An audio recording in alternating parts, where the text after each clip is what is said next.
inversion trend is just the tip of a very destructive iceberg that's seeing the hollowing out of our corporate tax base. And so the inversions, is this basically a legal scam that lets a company technically offshore itself for a lower tax rate? And it goes sort of hat in hand with companies shipping massive quantities of corporate profits overseas through sort of elaborate accounting schemes.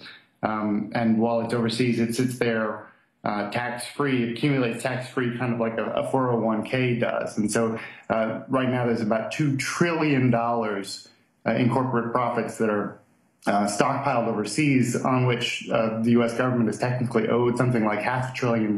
So at the same time that we're cutting food stamps, that we're cutting home heating aid to the elderly, there's literally a jackpot of $500 billion that politicians on both sides of the aisle just won't go after, because there's just an imbalance of power there. The corporate power has grown much greater than state power in this case.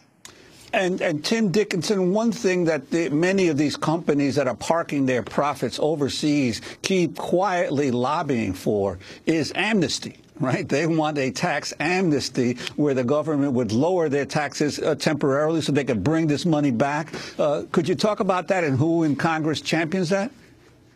Well, it's like a bailout, basically. It's a bailout on the tax bill. And this was done in the Bush administration in 2004. The nominal U.S. tax rate, nobody really pays it, but the nominal rate is 35%.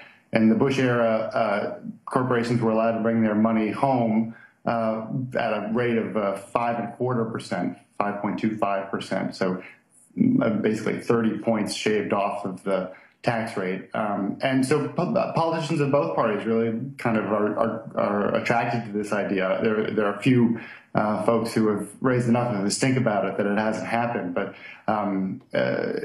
literally both sides of the aisle, most recently Harry Reid and Rand Paul, were shopping a bill that would allow corporations to bring cash home at a low rate of 9.5%. Dave Camp, the chief tax writer in the House Republican side, as low as 3.25%, I believe. And then on the Senate side, Ron Wyden's bill would again allow 5.25% tax holidays, what the jargon is. There are a myriad tax schemes by which U.S. profits are funneled out of the country in ways that make them look like costs. So to take Pfizer, for example, on Viagra, they had transferred at a very early stage of drug development the economic rights to the intellectual property behind Viagra to a shell company in Liechtenstein, which is a tax haven in Europe. And so on every sale of the drug here, the Liechtenstein company would charge a very steep royalty. And so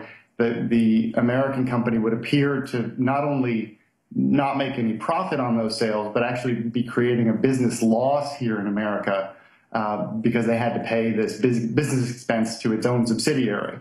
And so you're lowering the tax bill on the American side, even as you're increasing the profits on the Liechtenstein side. So it's this incredible racket, basically, and it appears to be legal. This is not, something that has been cracked down on by Congress, but the white shoe accountants have figured out a way to sort of disappear this money and put it overseas. And I should mention that the U.S. has a global system of taxation. So that corporate profits around the world from American-based multinational are supposed to be taxed, and that reflects the idea that the U.S. Navy secures shipping lanes, that our courts protect intellectual property across the world. So, and this has been practice for more than a century. The Supreme Court approved since 1924. So this is not a new idea, but there's sort of an incredible amount of accounting innovation that has gone into figuring out how to make profits disappear and in fact appear as losses in the United States as the cash piles up in foreign subsidiaries, which in turn bank their money right back here in the United States.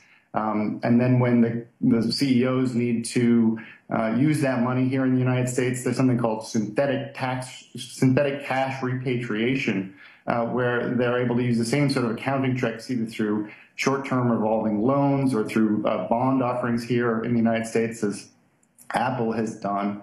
And so the cash can sort of, the power of the cash can reappear here in the United States.